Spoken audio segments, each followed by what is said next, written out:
Hey guys, before I get into today's video, I just want to say a quick thank you to everyone that subscribed and liked and shared the video I did last week. It really is much appreciated, and I'm glad people are liking what I'm making, and I hope you continue to enjoy the videos, because there's going to be a lot more coming, and I'm going to be working on a lot more different things. And yeah, it's really appreciated when people do like them and they give me good feedback. So please do keep doing that, keep giving me good feedback. It makes me feel warm inside, you know. So thanks very much, and we'll get into today's video.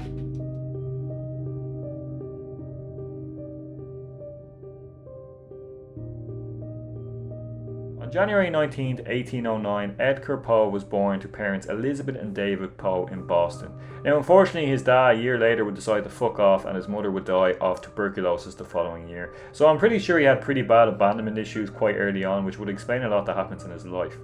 Now, he was adopted then by John Allan, and unofficially as the foster father, and he would stay with him until his early adulthood. In 1826, Poe would then get engaged to a woman named Sarah Royster. He would then join the University of Virginia, which would not last very long, as his father refused to pay the full bills that was required to be at the college, and Poe got himself in gambling debt to try pay it off. This caused a rift between him and Allan, which caused him to quit university.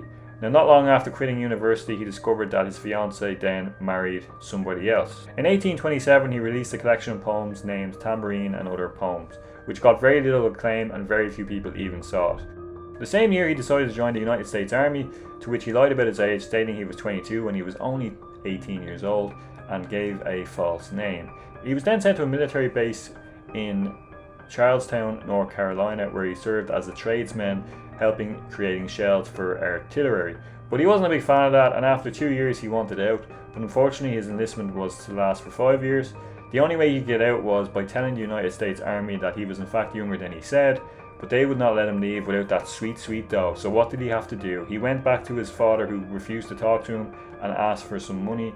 Now, Allan refused to pay. Unfortunately for Allan, his wife Frances would pass away. When Poe then attended the funeral, he was given some sympathy, and then Allan was willing to pay off the debt needed to get him out of the army. In 1830, Poe would then join the West Point Academy, to which he lasted only about 8 months. He got fed up with being in this particular academy and decided the best way to get out of it would be to be charged with neglect and disobedience. So he did this by not attending classes, not going to church, not doing his duties.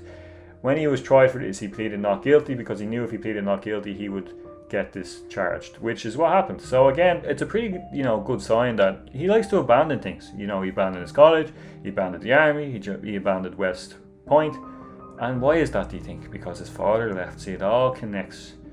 Abandonment issues fucked him up for his whole life, and it would continue to fuck him up as he went through his life. He also got abandoned by his first fiancée, so, not a lucky guy. He joined the Southern Literary Messenger in 1835 as assistant editor. Now, one of the weirdest things about Edgar was after he joined as assistant editor, he then decided to marry his cousin, who was 13 years old when he was 26. So I'm going to let that sink in for a second. He was 26, she was 13, they got married.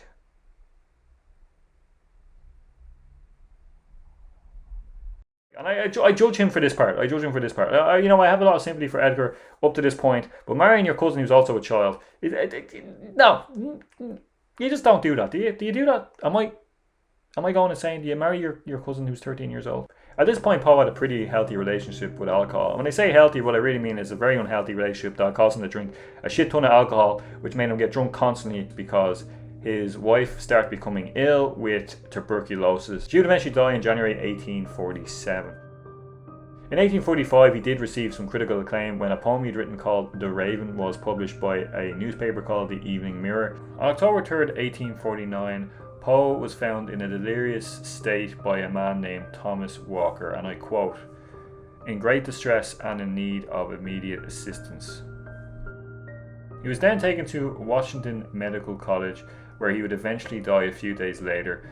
During the time he was in the hospital, he was very delirious, he was not coherent, nobody could understand what he was saying, and he was only quoted as saying the name Reynolds over and over again. So they were never really able to find out what actually caused him to be in this state. All the medical papers and the death certificate mysteriously disappeared for some reason. So to this day, we're not really sure what caused his death, but there is a number of theories. According to Chris Smetter, who is the curator of the Edgar Poe Museum, is quoted saying, "It has been documented that after a glass of wine he was staggering drunk. His sister had the same problem. It seems to be something hereditary."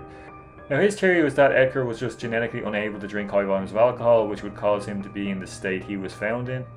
E.O. Smith in 1867 was a biographer who was quoted as saying, "Poe was cruelly beaten, blow upon blow, by a ruffian who knew of no better mode of avenging supposed injuries. It is well known that a brain fever followed."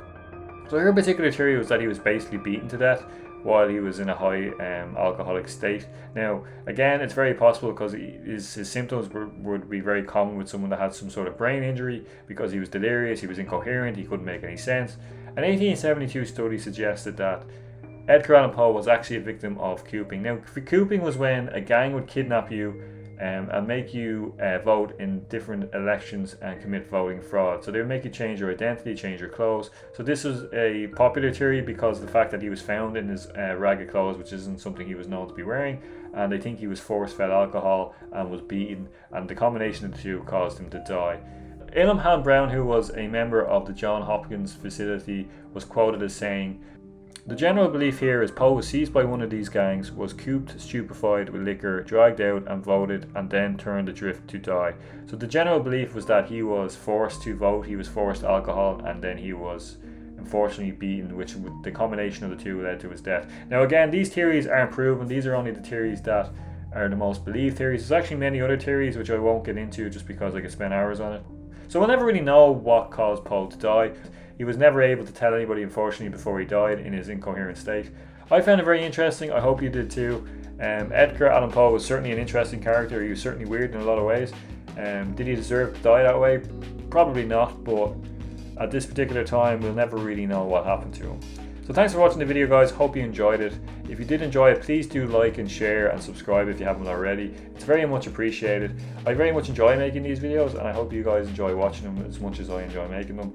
I have some more videos coming down the pipeline with different topics and different things. So I hope you guys continue this journey with me, because it makes me feel warm inside when people enjoy these videos. You know, it makes it all feel worth it. So thanks for watching. Peace out, and I'll see you in the next video.